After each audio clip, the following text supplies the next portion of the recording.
तो दोस्तों कैसे हैं आप? आप लोग का इंटर रिजल्ट निकल चुका है और आप काफ़ी खुश होंगे क्योंकि आपका प्रदर्शन अच्छा रहा होगा। इस बार रिजल्ट भी अच्छा खासा आया है। बहुत सारे बच्चे बिहार बोर्ड के जो इंटर का एग्ज़ाम का रिजल्ट है उसमें उत्तीर्ण हुए और अच्छे मार्क्स भी लाए हैं। अब यहाँ तक तो ठीक था कि मार्क्स अच्छा लाना और पढ़ाई अच्छा करना, लेकिन अब इसके बाद जो आती है कई सारे ऑप्शंस खुलते हैं।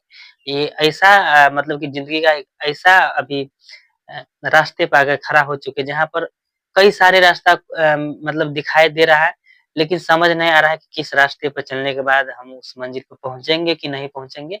क्योंकि जो भविष्य में क्या हो ये किसी को मालूम नहीं है। लेकिन अगर हम लोग सही मायने में अगर किसी चीज़ को प्राप्त करना चाहता है तो पहले हमको खुद को आँकना पड़ेगा और उसको हमको उसी रास्ते पर चलना पड़ेगा, तब हम उस चीज़ को हासिल कर सकते हैं।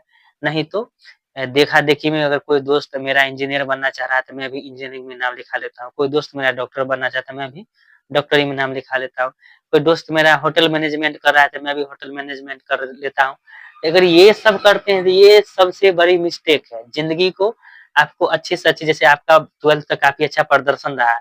आपका एक निर्णय गड़बड़ाया तो आपका ज़िंदगी उथल-पुथल हो जाएगा। इसलिए अब यहाँ पर से जो भी निर्णय लेना होगा, काफ़ी चतुराई से, काफ़ी चालाकी से ये ध्यान में रखते हुए कि हम किस चीज़ में इंटरेस्टेड हैं, हम किस चीज़ को हासिल करना चाहता है, तभी हमको हो पाएगा, नहीं तो आगे बहुत दिक्कत हो सकती है। देखिए, अब हम लोग इस जंक्शन पर खड़ा है, जहाँ से कई सारे रास्ते खुल रहे हैं और इतने सारे रास्ते में से हमको उस रास्ते को चूज़ करना है, जो हमारे भविष्य को उज्ज्वल बना सकता है, हमारा ज़िंदगी काफ़ी आसान हो सकती है। अगर हम लोग करियर अचीव कर लेंगे, तो हमारा लाइफ़ काफ़ी अच्छा रहेगा और करियर अचीव नहीं कर पाते हैं, तो पढ़ने-लिखने का कोई अर्थ नहीं रह जाता। जैसे हम लोग पढ़े और उससे कुछ हम हासिल करें ही ना करें, तो हम में और जो बिना पढ़े-लिखे इसमें अंतर क्या होगा? इसलिए हमको पढ़ने के बाद कुछ न कुछ अचीव करना बहुत ज़्यादा ही ज़रूरी हो जाता है। अब देखिए, ये 12th जो होता है 3 स्ट्रीम में हुआ है, आप लोग किए होंगे। कोई बच्चे साइंस से किए होंगे, कोई आर्ट्स से, कोई कॉमर्स से। अब देखिए कि जो इसमें जो होता है, सबसे ज़्यादा जो भीड़ रहता है साइंस वाले में। आर्ट्स और कॉमर्स में कुछ कम बच्चे रहते हैं और सबसे ज़्यादा भीड़ साइंस में। साइंस में भी है कि जी यहाँ पर 2 पार्ट होता है, किसी का मैथ रहता है मेन, किसी का बायो रहता है मेन। Math, bio. अब देखिए कि जो आर्ट्स है, कॉमर्स है, आर्ट्स के लिए या तो आप ये ग्रेजुएशन करेंगे, तो बीए कहलाएगा, चाहे और भी चीज़ मतलब आर्ट्स के म्यूज़िक से कर सकते हैं graduation, political science, history, civics, economics किसी चीज़ से कर सकते हैं। इससे भी आगे बढ़ के चाहेंगे तो सीए का जॉब ले सकते हैं, जैसे टैक्सेशन का जो टैक्स है, टैक्स इंस्पेक्टर जो बनते हैं, वे सब कॉमर्स की पढ़ाई करते हैं। अब जो सबसे ज़्यादा भीड़ है मैथ और बायो में, अब हमको मैथ जो अगर जो बच्चे मैथ लिए हैं, अब उनके लिए क्या करियर का ऑप्शन है, चाहे जो बच्चे बायो लिए हैं उनके लिए क्या करियर का ऑप्शन है, इसका तो बहुत सीमित है, बहुत कम है। मतलब इसका भी सिविल जॉब में होता है, इसका भी कमर्शियल फील्ड में जितना भी इकोनॉमिक्स से, अर्थव्यवस्था से जुड़े क्षेत्र रहता है उसमें काफ़ी अच्छा इसका स्कोप, इसका भी स्कोप, लेकिन सबसे ज़्यादा बच्चा का भीड़ है यहाँ पर। यहाँ पर ऑप्शन भी बहुत ज़्यादा हैं। जब ज़्यादा ऑप्शन रहता है तो बच्चा कन्फ्यूज़ भी ज़्यादा करता है कि हमको क्या लेना है, आगे क्या करना है, नहीं करना है। इसलिए हम लोग अब जानेंगे कि अगर हम लोग मैथ लिए हैं, मान लीजिए कि हम लोग मैथ से किए हैं 12th, तो अब हम लोग को क्या-क्या करियर मिल सकता है। तो जैसे कि आप लोग जानते होंगे मैथ अगर करने के बाद आप चाहिएगा तो इंजीनियरिंग बन सकते हैं, इंजीनियरिंग का कोर्स कर सकते हैं।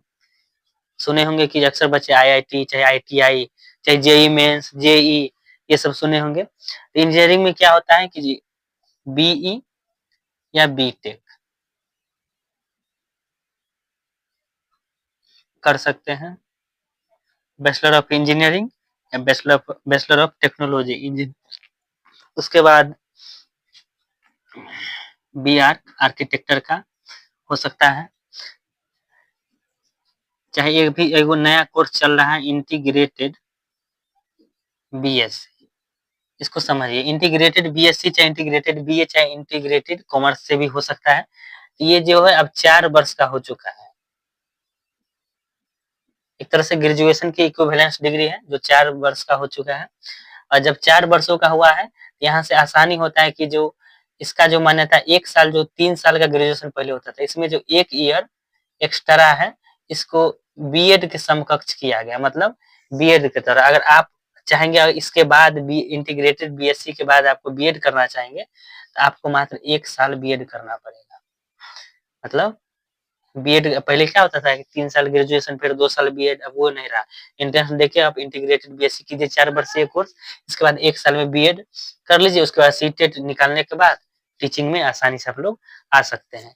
यहाँ पर से 12th के बाद भी डीएलएड होता है, लेकिन अब उसका भी खत्म हो गया, अब शायद दूसरा कोर्स आने वाला है बीटीसी, तो वो तो खैर अब उसमें उतना स्कोप भी नहीं है। इंटीग्रेटेड बीएससी कर सकते हैं, या अगर कंप्यूटर साइंस में जाना है तो बीसीए कर सकते हैं, बीकॉम कर सकते हैं। अगर डिफेंस में आपको जाना है, डिफेंस समझते हैं, सेना में, तो आप नेवी में आ सकते हैं, आर्मी में आ सकते हैं, पुलिस में आ सकते हैं, ये सब में भी आने का पूरा चांस रहता है। फिर एयरफोर्स में आ सकते हैं। जिसका फिजिकल चाहे जिसको फिजिकल बॉडी अच्छा है, चाहे चाहते हैं कि डिफेंस में जाए, तो नेवी, आर्मी, पुलिस, एयरफोर्स इस सब में भी आ सकते हैं आसानी से। तो एक और होता है जैसे कि आपको कोई भी जनरल जॉब लेना है, जैसे एसएससी का, बीपीएससी का, दरोगा का, तो आप लोग डायरेक्ट जनरल कंपटीशन 12th के बाद कर सकते हैं। जनरल कंपटीशन का क्लास लीजिए, आप प्लस में बीएससी या बीए चाहे कोई और डिग्री भी आप साथ में कर सकते हैं। पढ़ाई करने के बाद आपको हो सकता है। अगर आप कोई विशेष कोर्स में जाना चाहते हैं तो पीसीएम के बाद इंजीनियरिंग में जा सकते हैं, आर्किटेक्चर में, इंटीग्रेटेड बीएससी में, बीसीए, बीकॉम, डिफेंस में भी जा सकते हैं। इसके बाद भी कई सारे कोर्स, आप लोग एलएलबी का नाम सुने होंगे, वकालत, ये कर सकते हैं। चाहे ट्रेवल या टूरिज्म का कोर्स, या फैशन डिजाइनिंग,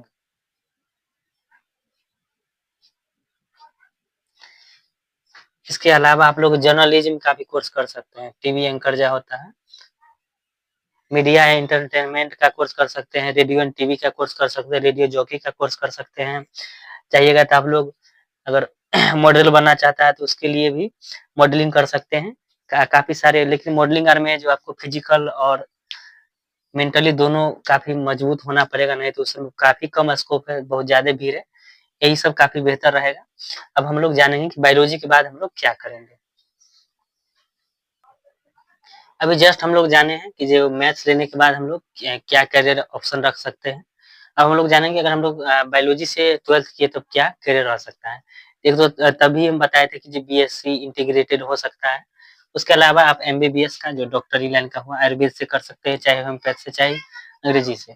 बीएचएमएस ये भी कर सकते हैं होम्योपैथी से। इसका भी काफी क्या है कि आप बहुत कम होम्योपैथी के डॉक्टर अब रह चुके हैं। अगर आप लोग करते हैं तो इसका बहुत अच्छा स्कोप है। फिर बीयूएमएस यूनानी का एक कोर्स है, बीयूएसए पैरामेडिकल है, बीएससी नर्सिंग है, बैचलर ऑफ फिजियोथेरेपी। फिजियोथेरेपी आप लोग जानते होंगे कि जो होता है कि जो उसको फिजिकल, किसी के नस में चाहे हड्डी में प्रॉब्लम है तो उसको फिजिकल तरीके से ठीक किया जाता है, सेकाई से, उसका मशीन भी आता है, और चाहे मसाज से, इस तरीके से किया जाता है। तो इसका भी काफी अच्छा स्कोप है, क्योंकि दवा का लाभ आदमी को फिजिकली फिटनेस के लिए ये अभी काफी डिमांड पे चल रहा है। बड़े-बड़े लोग सब इसका उपयोग काफी कर रहे हैं। इसका भी ज्यादा ब्रांच भी नहीं, इसलिए इसका स्कोप बहुत अच्छा है, बैचलर ऑफ फिजियोथेरेपी। उसके बाद एआई जो आया है, इसमें भी बहुत अच्छा स्कोप होने वाला है 10 साल तक।